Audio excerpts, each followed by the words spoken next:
뉴스키트. 아는 척하기 좋은 뉴스 깔끔하게 척 정리해드립니다. 척척 뉴스 오늘의 뉴스키트 열어봅니다. 오늘의 주제는 이재명 대표입니다. 민주당 이재명 대표가 받는 혐의부터 그동안 재판이 어떻게 진행이 됐는지, 또 앞으로 어떻게 전개될지, 그리고 이 이슈가 지금 시점에서 관심을 받는 이유는 무엇인지 쉽고 빠르게 정리해 드릴게요. 뉴스키트. 이 대표와 관련해선 지금 5개 재판이 진행되고 있죠. 오늘은 이 중에서 공직선거법 위반 혐의만 따로 떼서 짚어보겠습니다. 이 대표 혐의는 크게 두 갈래로 나뉩니다. 먼저 2021년 12월 당시 민주당 대선 후보였던 이 대표가 한 방송 인터뷰에서 성남시장 일대 대장동 실무자인 고 김문기 전 성남도시개발공사 1처장을 모른다는 취지로 발언해서 허위 사실을 공표한 혐의가 있고요.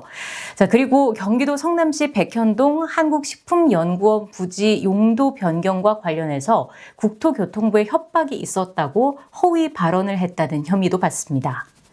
1심은 김문기 전 처장과 함께 찍힌 이른바 골프 사진이 조작이었다고 얘기한 것에 대해서는 유죄로 인정을 했습니다.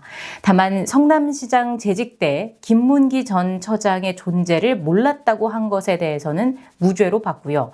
백현동 용도 변경과 관련해서 국토부의 협박이 있었다는 발언은 허위사실 공표라며 유죄로 인정을 했습니다. 1심 재판부는 징역 1년에 집행유예 2년을 선고했어요. 만약 유죄가 인정돼서 징역형이 확정된다면 당장 피선거권이 박탈됩니다. 민주당의 유력한 차기 대선 후보로 꼽히는 이재명 대표로서는 대권 가도에 문제가 생기는 거죠. 이 사건은 2심으로 넘어갔습니다. 2심에서도 검찰은 1심과 같이 징역 2년을 구형했는데요.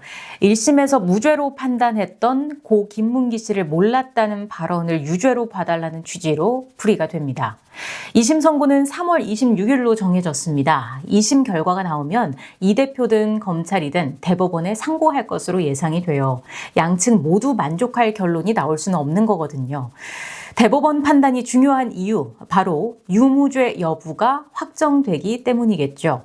이 대표가 차기 대선에 출마할 수 있을지가 바로 여기에 달려있기 때문에 대법원 선고에 관심이 쏠리는 겁니다. 대법원 선고 시기도 관심사죠. 대법원 결론은 이르면 5월 말에서 6월 정도에 날 것 같다고 법률 전문가들은 예측하고 있습니다. 선고 시기에 관심이 쏠리는 이유는 바로 윤 대통령의 탄핵 심판 결론이 코앞이기 때문입니다. 만약 3월 중으로 헌재 선고가 나고 또 만약에 조기 대선이 치러지게 된다면 그 시기는 5월 중으로 점쳐지기 때문입니다. 아직은 가능성에 대한 이야기입니다만은 한마디로 조기 대선이 먼저냐 아니면 대법원 선고가 먼저냐, 이게 초미의 관심사인 것입니다. 뉴스키트. 끝으로 현재 관심을 받고 있는 2개의 법안을 짚어보겠습니다. 먼저 헌법 제84조입니다.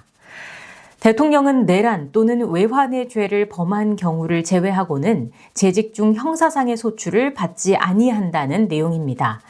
즉 대통령 신분이 되면 현재 진행 중인 재판은 정지될 수 있다는 가능성, 이 점 때문에 이재명 대표 측은 헌법 84조를 강조하고 있는 거고요. 다른 한편으로는 공직선거법 제266조가 있습니다. 선거범죄로 징역형을 선고받고 확정되면 형량에 따라 10년 혹은 5년간 공직에 취임하거나 임용될 수 없으며 이미 취임 또는 임용된 자의 경우에는 그 직에서 퇴직한다라는 내용입니다.